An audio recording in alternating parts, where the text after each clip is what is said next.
مسرح القاهرة للعرائس يقدم الليلة الكبيرة.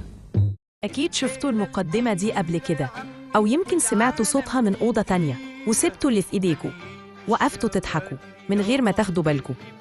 الليلة الكبيرة مش مجرد أوبريت بيتذاع على التلفزيون، دي ذكرى محفورة في قلب كل بيت مصري من زمان، وهي موجودة في بيوتنا بنتفرج عليها وإحنا صغيرين جنب أهالينا، ولحد النهاردة لسه بنضحك عليها مع أولادنا رغم اختلاف الزمن.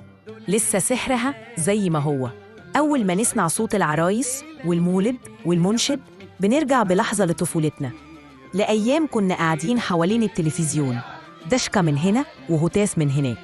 الليلة الكبيرة اتولدت سنة 1960 من خيال الشاعر العظيم صلاح جاهين ولحن العبقري سيد مكاوي. أخرجها صلاح السقا وصمم العرايس عبد الرحمن الشافعي، وفضلت لحد النهاردة بتعيش وتتنفس في وجداننا. المولد، البهجة، الزينة، صوت البياع والمنشد اتحولت لعرايس، بس مش أي عرايس، دي كانت مراية بتعكس روح الناس وبتحكي عنهم ببساطة وصدق وضحكة طالعة من القلب. بس مش يمكن نسيب الحكاية ليهم؟ مش يمكن نخليهم هما اللي يحكوا؟ ايه النور ده؟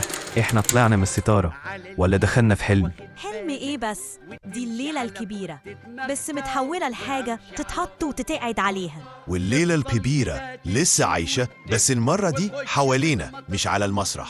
الحكاية دي اتفصلت، اترسمت، وبقت قطع أثاث بتحكي لوحدها. أب يلا نشوف هم صمموها ازاي خطوة بخطوة.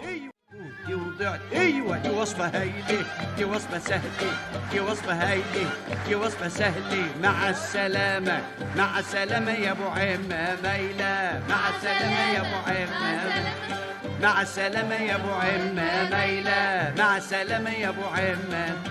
فتح عينك تاكل ملبن، فينك فينك تاكل ملبن، طب فتح عينك تاكل ملبن، فينك فينك تاكل ملبن. اوعى لجيبك للعب عيبك، قرب جرب نشن اغلبني، قرب كلك حته ملبن، قرب كلك حته ملبن، قرب كلك حته.